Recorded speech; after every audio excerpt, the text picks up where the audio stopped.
بسم اللہ الرحمن الرحیم۔ سوال یہ ہے، کیا مرد خواتین کے لیے جنابت کی حالت میں غسل کے بنا سونا یا روزہ رکھنا جائز ہے؟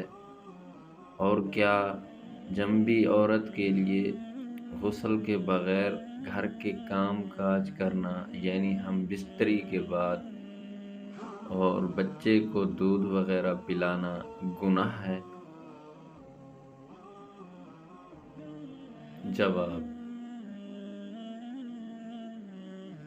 کم علمی کی وجہ سے لوگ جنبی حالت میں خود کو، اپنے کپڑوں کو، اپنے بستر کو ناپاک سمجھتے ہیں اور کھانے کو، کام کاج کو ہاتھ نہیں لگاتے جب تک کہ غسل نہ کر لیں، اور خواتین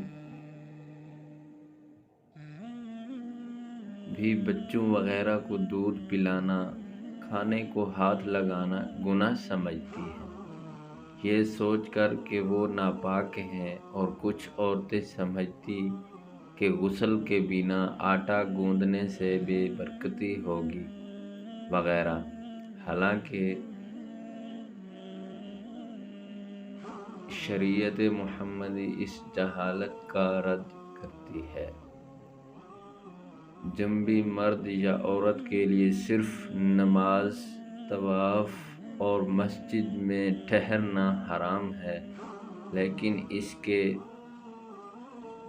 علاوہ باقی تمام کام کرنے جائز ہیں۔ لہٰذا مرد عورت پر کوئی حرج نہیں کہ وہ جنبی حالت میں عام روٹین کے کام کاج کریں، روزہ رکھنے کے لیے سحری کھائیں، کھانا تیار کر لے، یا پھر گھر کے دوسرے کام کاج نپٹانے بھی جائز ہیں۔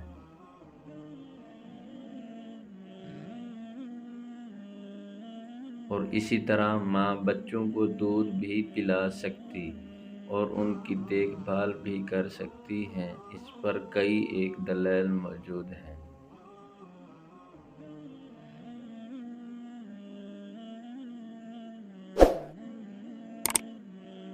حضرت حذیفہ رضی اللہ تعالی عنہ بیان کرتے ہیں کہ نبی اکرم صلی اللہ علیہ وسلم ان سے ملے تو آپ مصافحہ کے لیے ہاتھ پھیلاتے ہوئے ان کی طرف بڑھے۔ حذیفہ نے کہا، میں جنبی ہوں۔ اس پر آپ صلی اللہ علیہ وسلم نے فرمایا، مسلمان نجس نہیں ہوتا، یعنی کہ مسلمان ناپاک نہیں ہوتا۔ ایک دوسری روایت میں حضرت ابو ہریرہ رضی اللہ تعالیٰ عنہ بیان کرتے ہیں کہ نبی اکرم صلی اللہ علیہ وسلم مدینہ کے ایک راستے میں مجھے ملے تو میں جنبی حالت میں تھا، اس لیے وہاں سے چلا گیا اور جا کر غسل کیا، پھر نبی اکرم صلی اللہ علیہ وسلم کے پاس واپس آیا تو نبی صلی اللہ علیہ وسلم نے فرمایا، اے ابو ہریرہ، کہاں تھے؟ ابو ہریرہ رضی اللہ تعالی عنہ کہتے ہیں، میں نے کہا میں جنبی تھا، اس لیے میں نے ناپسند کیا کہ ناپاکی کی حالت میں آپ کے ساتھ بیٹھوں۔ تو نبی صلی اللہ علیہ وسلم فرمانے لگے، سبحان اللہ، ان المسلم لا ینجس، مسلمان ہرگز ناپاک نہیں ہوتا۔ سبحان اللہ۔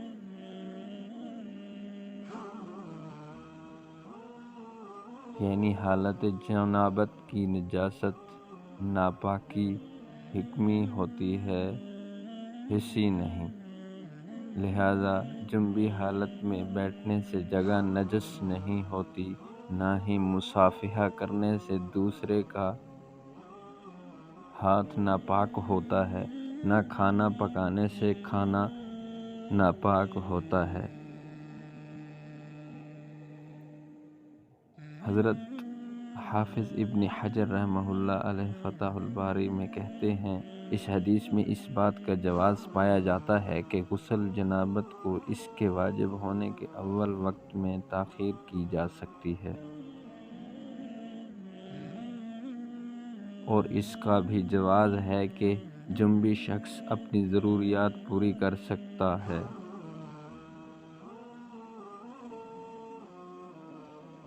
ام المومنین اما عائشہ رضی اللہ تعالی عنہا کہتی ہیں کہ رسول اللہ صلی اللہ علیہ وسلم جنبی ہوتے اور پانی چھوئے بغیر سو جاتے، پھر اس کے بعد اٹھتے اور غسل فرماتے۔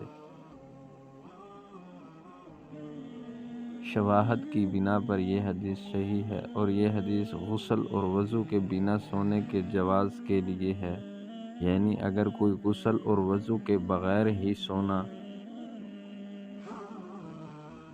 چاہے تو سو سکتا ہے، وہ گناہ گار نہیں ہوگا۔ ابو بکر بن عبد الرحمن کہتے ہیں، میرے باپ عبد الرحمن مجھے ساتھ لے کر اما عائشہ رضی اللہ تعالی عنہا کی خدمت میں حاضر ہوئے۔ حضرت عائشہ رضی اللہ تعالی عنہا نے کہا کہ نبی اکرم صلی اللہ علیہ وسلم صبح جنبی ہونے کی حالت میں کرتے، احتلام کی وجہ سے نہیں بلکہ اپنی بیویوں کے ساتھ جماع کی وجہ سے۔ پھر آپ روزے سے رہتے، یعنی غسل فجر کی نماز سے پہلے سحری کا وقت نکل جانے کے بعد کرتے۔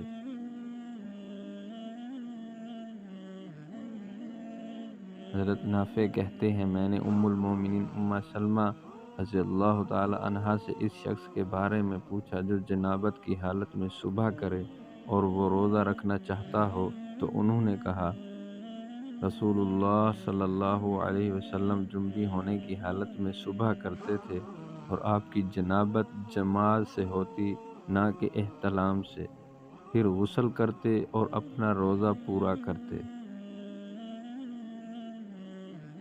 یعنی روزہ جنبی حالت میں رکھا ہوتا پھر بھی اس روزے کو مکمل کرتے۔ حضرت ابو بکر صدیق رضی اللہ تعالی عنہ بیان کرتے ہیں کہ مروان نے ان کو حضرت ام سلمہ رضی اللہ تعالی عنہا کی طرف ایک آدمی کے بارے میں پوچھنے کے لیے بھیجا کہ وہ جنبی حالت میں صبح اٹھتا ہے، کیا وہ روزہ رکھ سکتا ہے؟ تو حضرت ام سلمہ رضی اللہ تعالی عنہا فرمایا کہ رسول اللہ صلی اللہ علیہ وسلم جماع کی وجہ سے جنبی حالت میں بغیر احتلام کے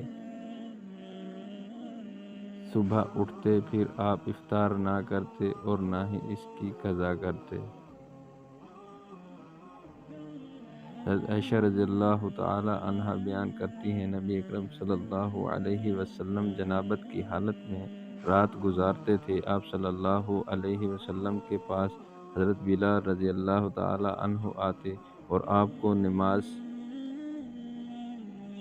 کی اطلاع دیتے تھے، تو آپ اٹھتے اور غسل فرماتے، میں آپ کے سر سے پانی ٹپکتے ہوئے دیکھتی تھی، پھر آپ نکلتے تو میں نماز فجر میں آپ کی آواز سنتی۔ مطرف کہتے ہیں، میں نے عامر سے پوچھا کیا ایسا رمضان میں ہوتا ہے؟ انہوں نے کہا کہ رمضان اور غیر رمضان سب برابر تھا۔